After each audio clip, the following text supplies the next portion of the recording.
आणि आता वळत पुढच्या बातमीकडे चीनमधील HMPV हा व्हायरस जो आहे त्याची आता भारतात एंट्री झाल्याचं कळत आहे। भारतामध्ये ह्यूमन मेटान्यूमोचा हा पहिला रुग्ण आढळलेला आहे। बंगळुरूमधील 8 महिन्याच्या चिमुकलीला ह्यूमन मेटान्यूमो या विषाणूची लागण झाली आहे। तर या चिमुकलीची प्रकृती सध्या ठीक असल्याची माहिती मिळते।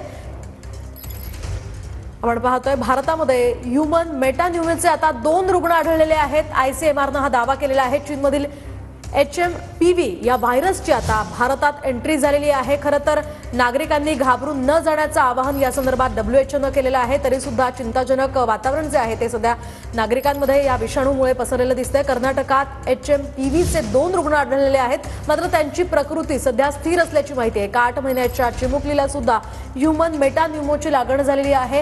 हे 2 रुग्ण सध्या भारतामध्ये ह्यूमन मेटान्यूमोचे आढळलेले आहेत। चीनमध्ये हा व्हायरस सर्वप्रथम आढळलेला होता आणि त्यानंतर आता या व्हायरसची भारतात सुद्धा एंट्री झाली आहे, त्यामुळे चिंता व्यक्त होते।